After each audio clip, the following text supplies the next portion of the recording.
All right, guys and ladies, so we are back and we are talking a little bit more about color before we start changing the way our texture rubbings look from the last lesson.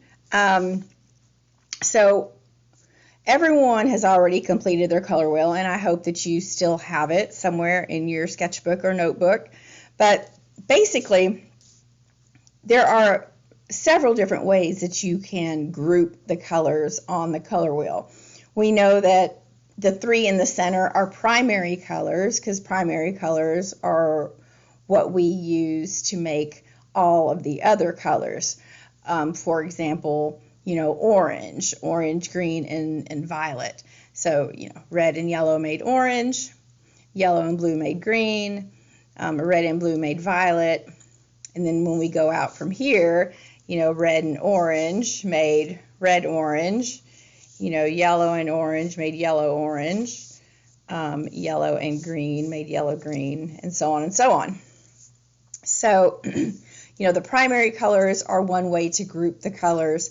The secondary colors are another way to group colors. Intermediates, all those ones that were in the middle, are another way to group colors. And then we also have we can also group them kind of sort of down the middle into warm colors on one side and cool colors on the other. But it's a little easier to see with these construction paper scraps that I've got here. So I've got these kind of arranged like a color wheel. We've got red, orange, yellow, green, blue, and violet. So if I separate these two, okay, this half is now my warm colors, and if I flip over to this side, these are now my cool colors. Now, when you want your colors to kind of have harmony or look like they go together, you would use the colors that are close to each other, like, red and orange. They look pretty good together. They look like they complement each other.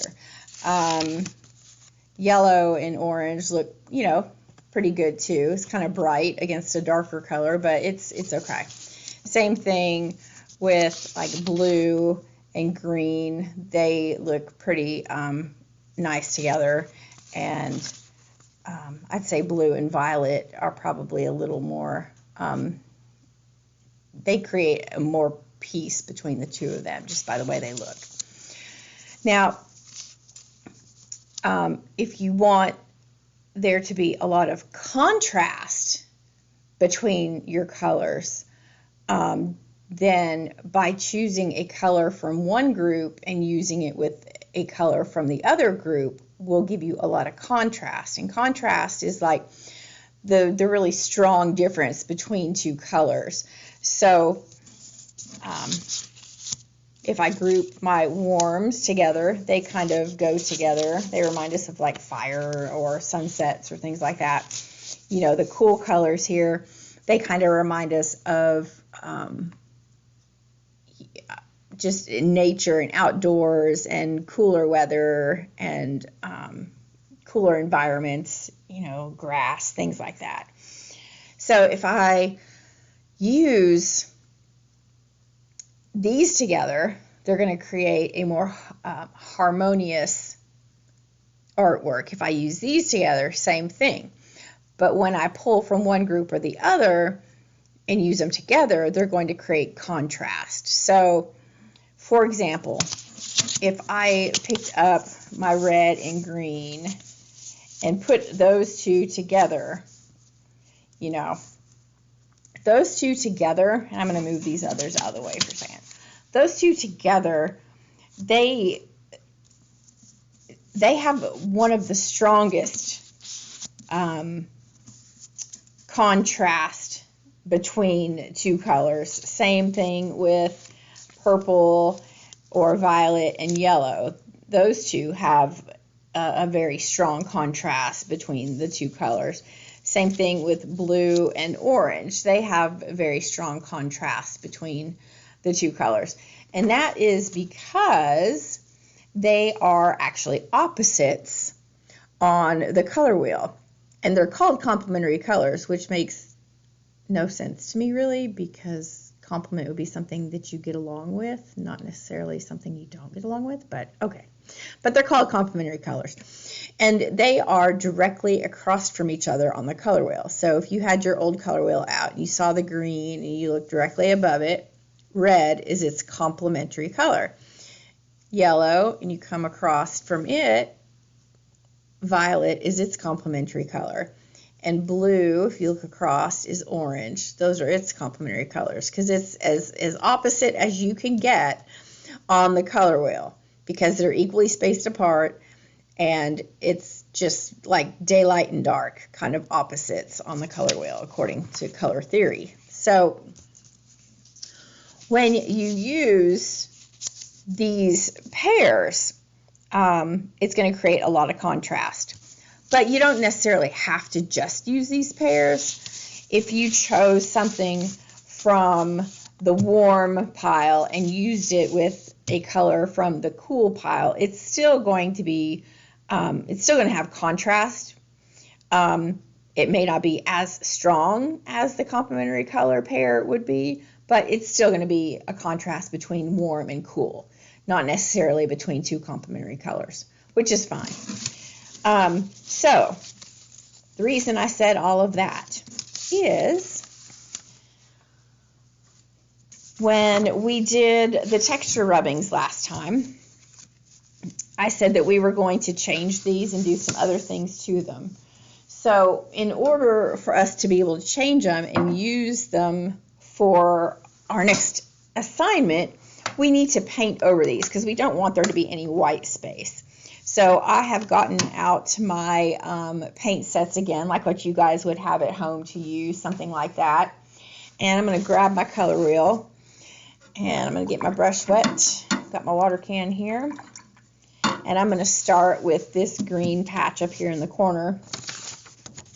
And because green is a cool color, I can use any of these warm colors over the top of it, and it's going to create contrast. If I use red, it's going to be the most contrast, but I could also paint over it orange, or I could paint over it yellow. But yellow is getting closer to green, so it's going to kind of go along with it a little bit better. So if I want the strongest contrast, I'm going to go with red, and that's just what I'm going to do, just so you guys have that example to see. So I've got to get my paints wet here. Because my crayon is green, and it's a cool color, I'm going to paint over it with a warm, but also its complementary color. So red and green are complements. It's kind of funny because those are the colors we use for like holidays sometimes too. So I'm just going to paint my red right over the top of that. And what you want to see happen is you want the paint to like soak in where the white spots are, but you don't want the paint to be so thick that it sticks to the crayon. If that happens, you need to add a little more water to your brush and just go right back over your paint wherever it is on your paper. If it's sticking to the crayon, just wet your brush and like go right over it, just with the wet brush, to kind of water that paint down a little bit so that it doesn't stick to the crayon, because we want the crayon to shine through.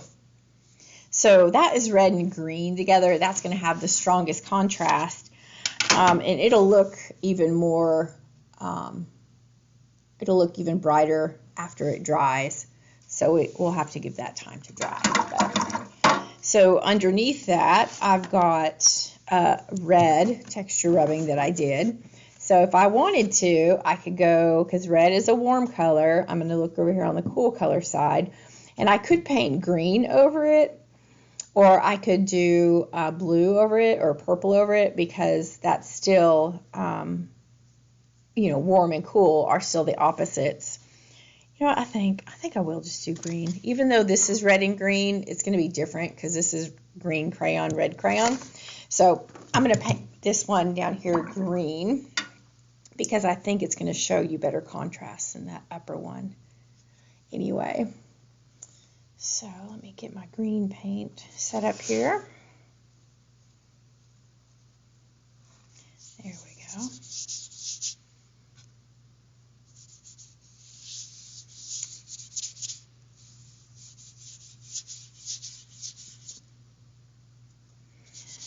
So hopefully you did a couple of pages of this. Hopefully you have like 8 different squares or rectangles.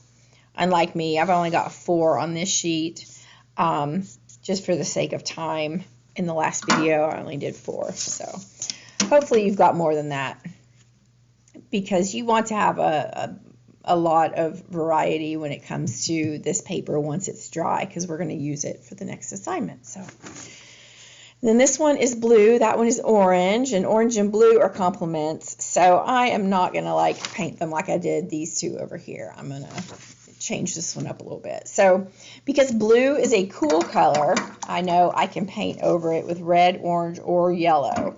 So I think I will go yellow, because yellow is a warm, blue is a cool. I'm still creating contrast between them because of that. So I'm going to paint the yellow over the blue.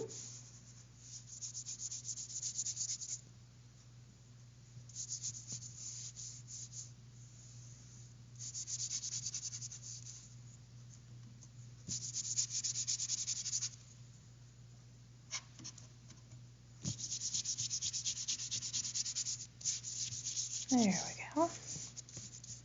And then because orange is a warm, I'm going to paint over that with a cool color. So I think I was going to paint it blue, but I think I've decided I'm just going to go purple. I'm just going to paint it purple. Even though blue is orange's complement, and it's like my favorite color combination as far as complementary colors go. But I just want you guys to see this. So.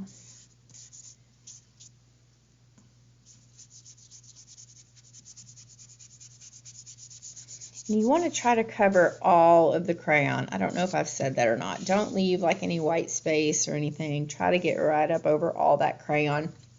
So when that dries, you won't have any paper to waste. There won't be any wasted paper because you didn't paint right up to the edge or something. So